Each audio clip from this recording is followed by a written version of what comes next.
জি, আপনাকে ধন্যবাদ। অনেকদিন প্রায় হ্যাঁ, বেশ কিছুদিন পরে আপনাকে দেখতে পেরে মনে হচ্ছে বাংলাদেশে কিছুটা বাংলাদেশের পাচ্ছি, টাচ পাচ্ছি। Thank you very much. আপনাকে অনেক ধন্যবাদ। আপনি সময় দিয়ে যুক্ত হচ্ছেন। অনেকদিন পরে বলছেন আপনি, অনেকদিন পরে আপনাকে প্রকাশ্যে দেখা যাচ্ছে। এতদিন কেন প্রকাশ্যে দেখা গেল না বা এতদিন পরে কেন দেখা যাচ্ছে? টু বি অনেস্টলি প্রত্যেকটা জিনিসের তো একটা টাইম থাকে, প্রপার টাইম থাকে, প্রপার কথা বলার জন্য। প্রত্যেক জিনিসের একটা পলিসি থাকে। সো এর মধ্যে দেশি বিদেশি বহু মিডিয়া আমার সাথে কথা বলতে চেয়েছেন। আমার কাছে তখন মনে হয়েছে যে, কারণ আমি আমার মাস্টার একজনই, এবং সেটা হচ্ছে আমার মাতৃতুল্য শেখ হাসিনা। তো আমি মনে করেছি যে কখন কথা বলাটা উচিত, প্রপার টাইম। তো ততক্ষণ পর্যন্ত প্রপার টাইম হয়নি দেখে কথা বলি নাই। কিছুটা সময় দেশের মানুষকে দিয়েছি বোঝার জন্য।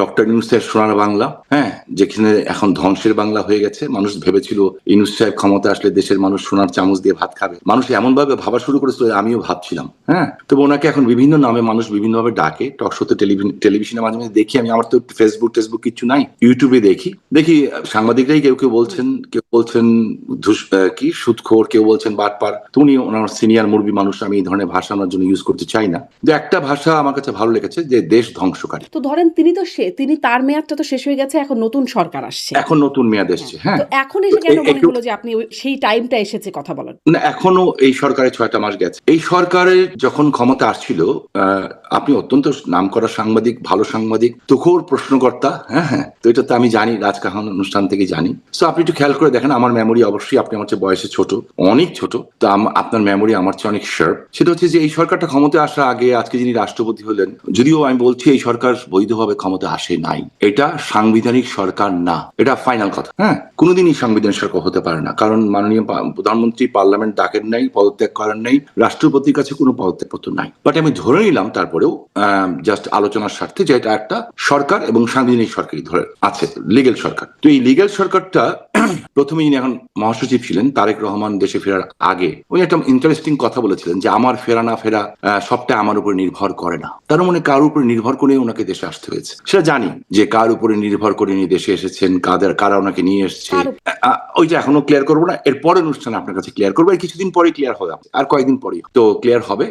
Time is coming. তো এবং পরে যখন উনি আসলেন, তার আগেই যখন নির্বাচন শুরু হলো, আমি ওনাকে সম্মান করি ব্যক্তিগতভাবে। আজকে যিনি রাষ্ট্রপতি হয়েছেন, মির্জা ফখরুল সাহেব, আমি ব্যক্তিগতভাবে ওনাকে পছন্দ করি ওনার কথাবার্তার জন্য। ঠিক আছে, এটা আমি পছন্দ করি, এটা অস্বীকার করে লাভ নেই। তো ভালো ভালো কথা বলেন, এই ভালো ভালো কথাগুলি যে উনি অন্তর থেকে বলেন, আমি ভাবছিলাম আগে সত্য এটাই। বাট উনি নির্বাচনের আগে বললেন যে আওয়ামী লীগ অফিস খুলে দেওয়া হবে, খুলে দেওয়া হলো। আওয়ামী লীগের মানুষকে ভোট দিতে হবে, দেওয়া হলো। আওয়ামী লীগের লোকদের জন্য দরজা খোলা আছে। তো উনি শুধু একলা না, ওনার দেখা দেখি তখন সবাই বলা, বিএনপির বড় বড় নেতারা সবাই বলা শুরু করলেন। শুরু করার পরে রয়টার্স এর সাথে তারেক রহমান যখন দেশে ফিরলেন, উনি দেশে ফিরে রয়টারের মতো সাংবাদিকদের সাথে বললেন যে জাতির পিতার কন্যা, বাংলা মা, আমি বাংলার মা বলি এখন, শেখ হাসিনা, তো জাতির বাংলাদেশের প্রধানমন্ত্রী, ওনার সন্তানদের ব্যাপারে বললেন, সাজিবাদের জয় এবং সাইমা পুতুল, ওদের ব্যাপারে বললেন যে ওনারা দেশে রাজনীতি করতে আসতে পারেন, ব্লা ব্লা ব্লা ব্লা ব্লা, অনেক কিছু বল। বাট ওকে, ফাইন, এই জন্য আমাদের উচিত যে ওনাকে টাইম দেওয়া,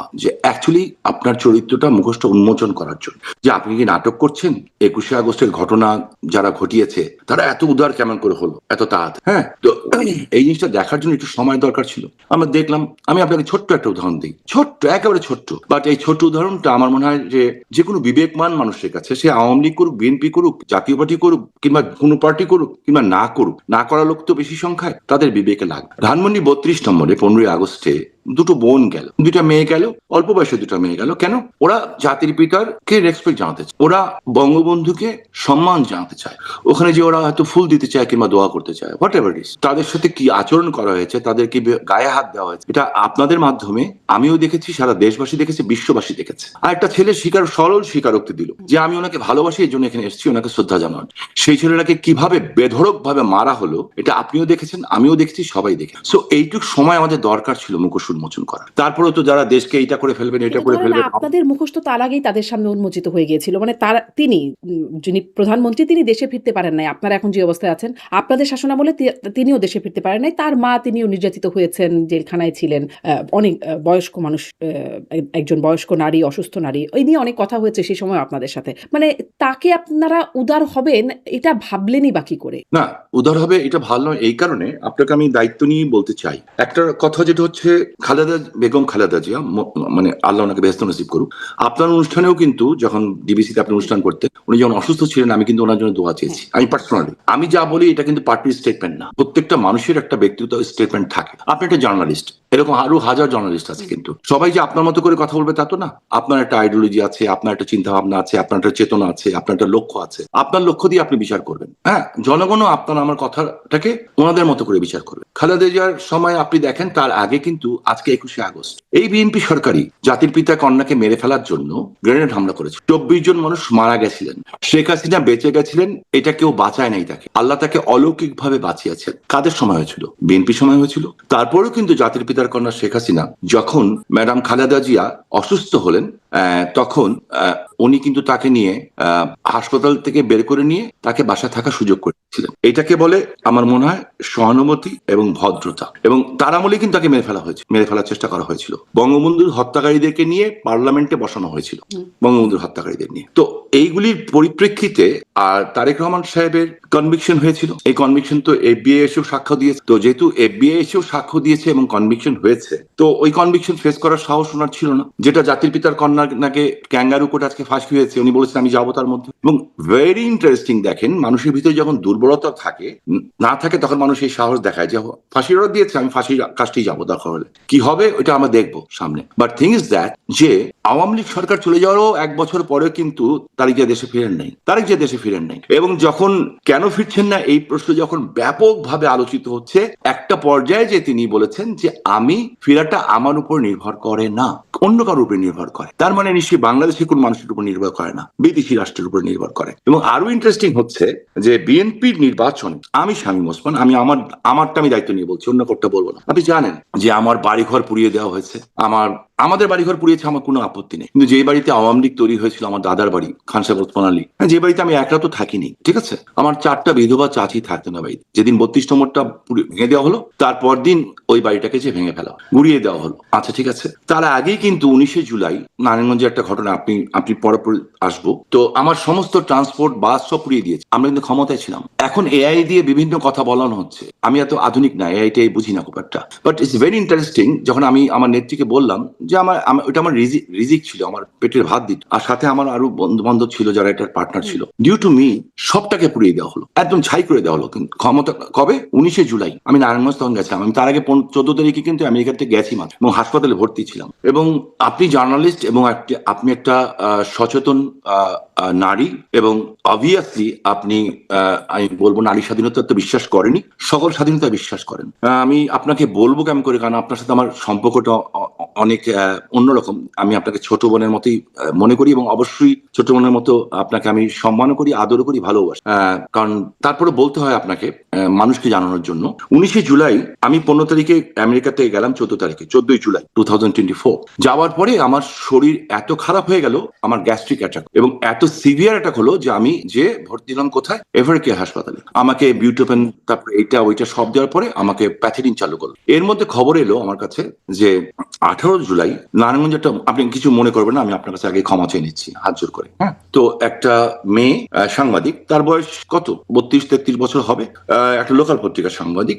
তারা ঢাকা চিটাং হাইওয়ে রোডের পাশে, তখন বিএনপি, জামাত এবং আরো অনেকে, এই অনেকে এটা আপনাকে পরে আমি ব্যাখ্যা দিচ্ছি, এরা অবস্থান করছিল। এরা কয়েকটা মেয়ে আর কয়েকটা ছেলে মিলে নিউজ কভার করতে গেছিল। এই মেয়েটাকে এরা পেয়ে বসে আমি মাপ চাচ্ছি শারমিন আপনার কাছে আবারও, যে এর শরীরে কোনো কাপড় রাখেনি দুপুর 12টার সময়, এবং শকুন, নেকড়ে বাঘ যেভাবে মানুষকে ছিঁড়ে খায়, তার সমস্ত স্পর্শকাতর জায়গায় তারা ছিঁড়ে বেড়ে ফেলেছিল। ওইখানে একজন বৃদ্ধ লোক ছিলেন, উনি কোন রকম একটা লুঙ্গি দিয়ে তার শরীরটা পেঁচিয়ে তাকে একটা বেবি ট্যাক্সিতে তুলে দেওয়ার পর সে নারায়ণগঞ্জে আসে।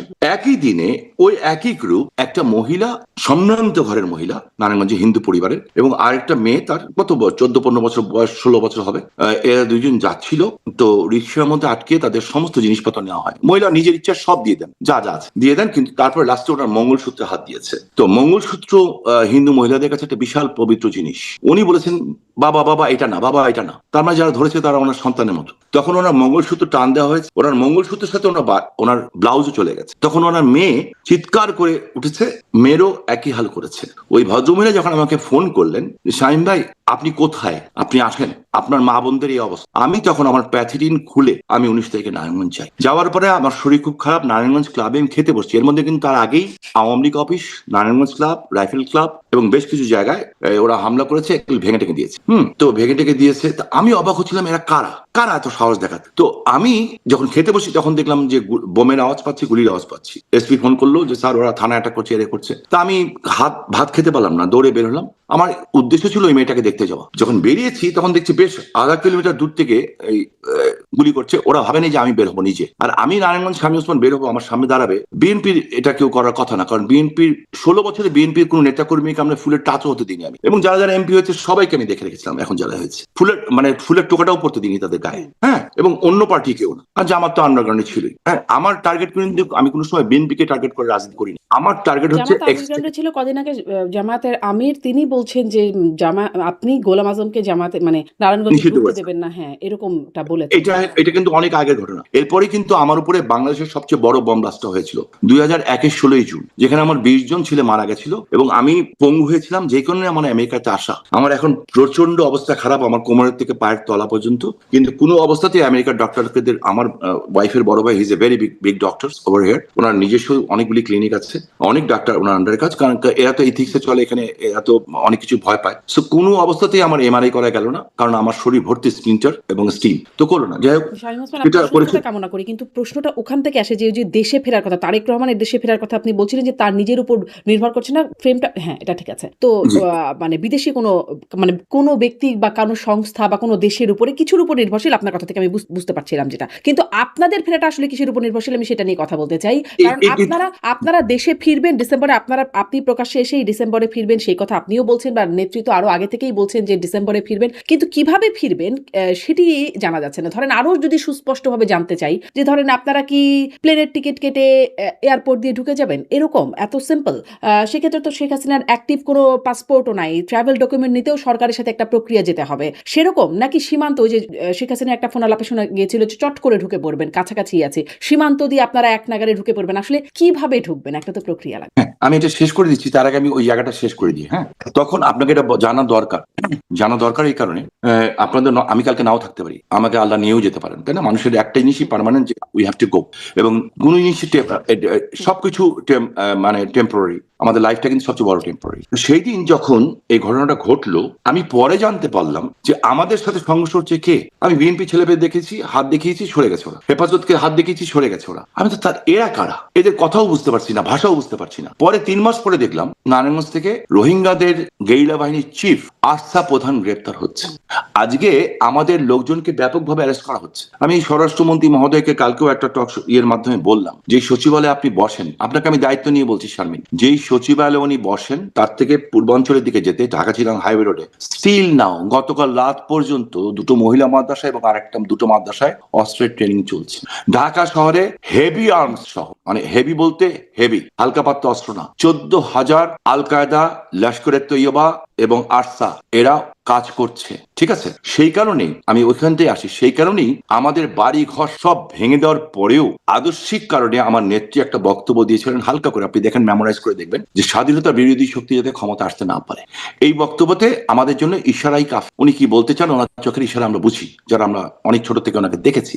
আমাদের কাছে যিনি মার মত, সো মার ভাষা যেমন মানুষ বুঝে, আমরা বুঝি। আমি আমার নিজের নির্বাচনী এলাকায় আমি কিন্তু বিএনপি ইলেকশন করি, এমন দায়িত্ব নিয়ে বলছি, করেছি, ওপেন করেছি। এবং মজার ব্যাপার হচ্ছে, ভোট যে জামাত ইসলাম চুরি করবে বাংলাদেশে প্রথম কিন্তু আমার এলাকার থেকে আবিষ্কার হয়েছে। কারণ যেদিন নির্বাচন, সেদিন গোল্ডলাইন ধনকুন্ডা স্কুলে, নারায়ণগঞ্জ 3 আসনে ধনকুন্ডা স্কুলে, সেদিন জামাতের আমির বিকাল 5:30টার সময় পুলিশ শহর ঢুকে সিল মারা শুরু করে। খবর বিএনপি পায়নি, আমি পেয়েছি। আমি তাড়াতাড়ি করে বিএনপিকে জানাই এবং ওদের সাংবাদিকদের জানাই। তার পুরস্কার জামাতের আমির গিয়ে সিল মারা শুরু করলেন, লোকাল জামাতের আমির, জি লোকাল জামাতের আমির। এবং সেখানে কিন্তু আমি জানাই, এই কারণে জানাই বিকজ আমি মনে করেছি স্বাধীনতার বিরুদ্ধে ক্ষমতা না আসুক। কিন্তু রেজাল্টটা কি হলো, আজকে আমাদের কর্মীরা আমাদেরকে গালাগালি গালাগালি করে যে কেন কেন করালেন আমাদেরকে দিয়ে এই কাজটা। হাজার হাজার নেতাকর্মী বাড়িতে থাকতে পারছে না, 25 লাখ নেতাকর্মীর নামে মামলা, প্রত্যেকটা দিন আমাদের কোনো না কোনো বাসায় হামলা হচ্ছে। তাহলে কি আপনারা প্রতারিত হয়েছেন? অফকোর্স, কিন্তু আপনারা তো বলেছিলেন, মানে একদম শীর্ষ পর্যায় থেকে শুনেছিলাম নো ভোট নো ভোট। তাহলে আপনারা যা বললেন তা করলেন না কেন? মানে সাংঘর্ষিক অবস্থায় গেলেন কেন? করলাম না এই কারণে, কারণ আমরা না করলে জামাত চলে আসতো ক্ষমতায়। 95টা সিট, 95 সিট আমি দায়িত্ব নিয়ে বলে আপনাকে নাম্বার ধরে বলে দিতে পারবো। এই 95 সিট বিএনপি পেয়েছে আওয়ামী লীগের কারণে। জামাতের ক্ষোভটা কিন্তু ওখানে আমাদের উপরে অনেক বেশি, আর এটা আমার কোনো আপত্তি নেই। কিন্তু চালাক না বিএনপি। কি অবস্থা দেশের আজকে, অনেক সুন্দর। আমাকে একদিন ইউটিউবে একজনকে দেখাচ্ছিল, বোধহয় আমার স্ত্রী কিংবা আমার মেয়ে দেখাচ্ছিল, যে একজন মহিলা বলছেন 16 বছর ধরে পাঙ্গাস মাছ খায়নি আন্দোলন সমস্যা নয়। তো আজকে কি অবস্থা?